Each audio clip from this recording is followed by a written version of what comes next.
It's magic pot time. It's magic pot time. Let's take it. Yes. Finally. Yeah, I stack things kind of haphazard in there. But it all comes out all right in the end. There's the potion bottles. That'll be exciting. And, So first up is the light up D20. You can see the wire dangling out.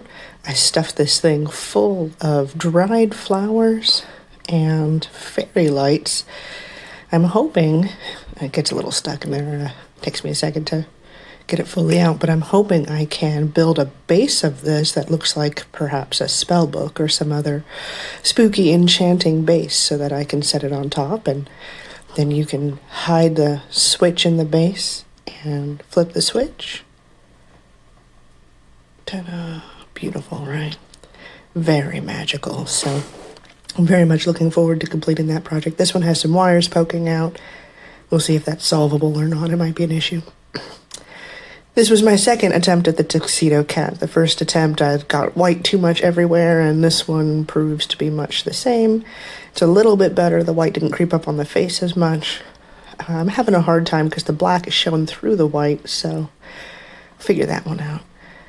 These are the redos, or the top-offs of the Tootsie Roll dice that failed in the last pull, and you can see they came out just fine. All I did was really pour extra resin on top.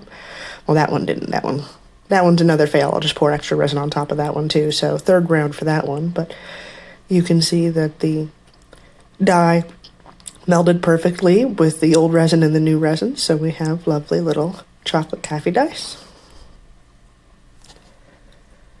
Gotta just give them the snip.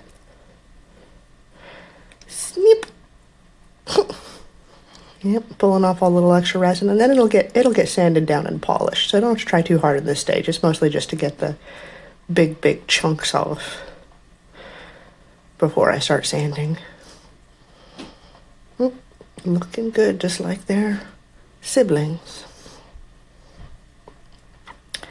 All right, this was a 2-stage dice of grave moss where I poured some stone gray in the bottom and then clear and moss to simulate, of course, moss growing on a gravestone. These are part of my October release for Halloween. A lot of these did not come out correctly. Struggling. Some of my molds are a little older, getting a little stiff. Haha, aren't we all? Trying to find which ones I haven't pulled yet. There we go. Another Oakley Dokley. More of these came out than I remember. I thought I had to redo a bunch of them. But it's the same method where I'm just pouring clear resin on top. And yeah, that one definitely. You can see the stem snapped. And all I'll do is top it off with more clear resin. And it welds perfectly fine to the dye that's still in there. I do believe one of these I ended up pulling out all the way.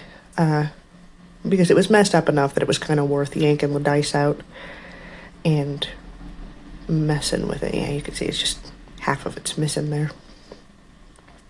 It's always a little disappointing when you go into the magic pot and a lot of things aren't really what you were hoping they would turn out to be. I think this was the D20 especially, just did not come out at all. Yep.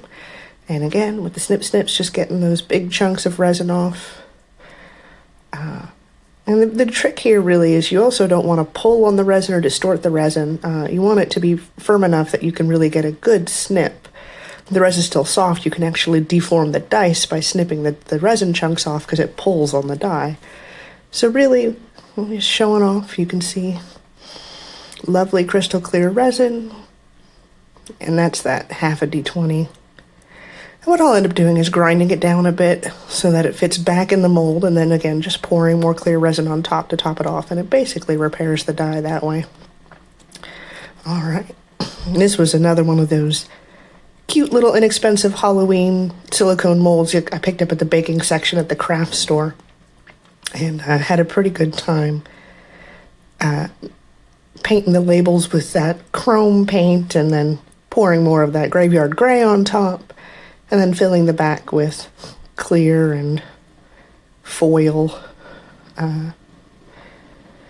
Just gonna yank the rest of these out because it basically repeats the pattern a few times.